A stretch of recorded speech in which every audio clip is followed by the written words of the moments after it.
Every city's got that story. The one parents tell kids to keep them out of the woods. The hook-handed man, the haunted house, the weirdo at the train station. We file them under urban legend and move on, because the truth is supposed to be boring. Except sometimes it isn't. 6 of those today. 6 legends that had receipts. West Hobart, Tasmania, late 80s into the mid-90s. A family started losing their minds. Neighbors blamed the house, cursed, haunted, something in the walls. The family wasn't faking. They genuinely were slipping into delirium. When authorities finally looked, the ghost was growing through the trees above the house. A datura vine, Jimson weed, devil's trumpet, dropping its leaves into the family's rainwater tank.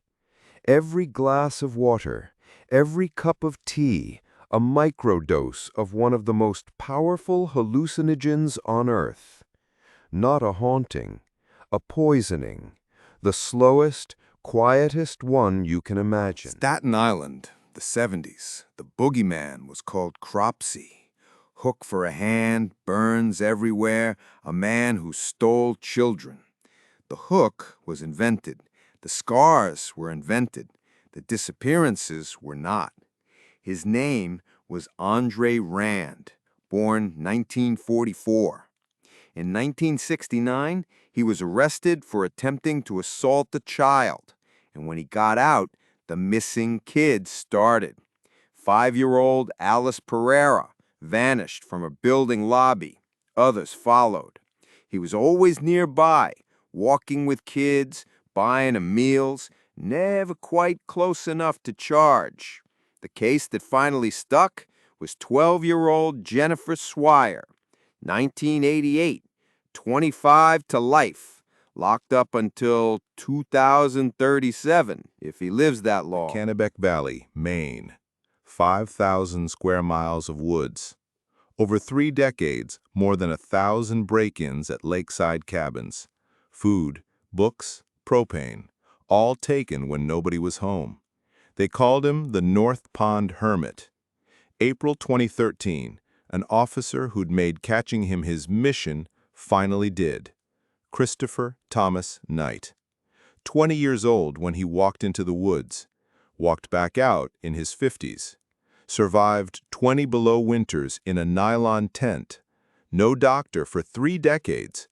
One conversation with another human, a single word. Hi. He'd been out there since Chernobyl. Never sent an email.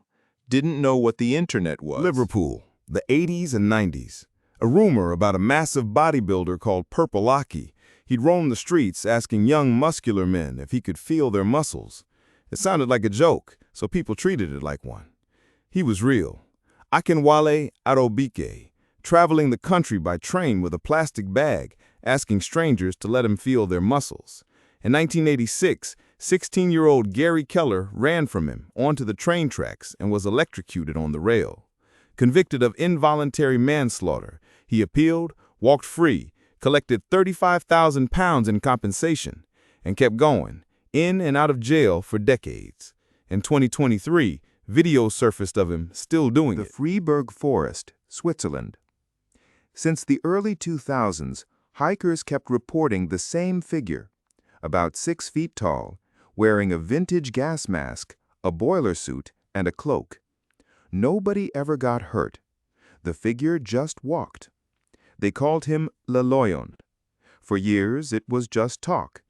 Then, in 2013, a newspaper published a photo taken by a hiker.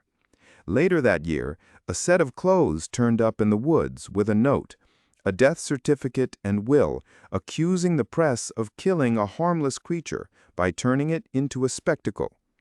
Some say Le Loyon took their own life. It was never confirmed.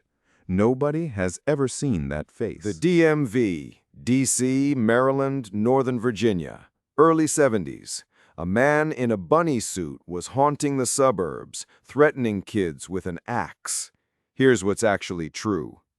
1970, a couple parked near a bridge on Colchester Road, Virginia. A man appeared, said they were trespassing, and threw a hatchet at their car. They never got a good look. In the police report, they never said the word bunny. That came later, from the news, from the neighborhood. The bridge became Bunnyman Bridge. The famous version, a 1904 asylum, escaped patients, strung up children, none of it happened. But the legend spawned beer, T-shirts, and a horror franchise, all because somebody threw a hatchet at a parked car. 6 stories. 6 places where the thing under the bed turned out to be real, and the truth was stranger than the version parents told their kids. Next time someone tells you it's just a legend, ask if they've checked the police report first.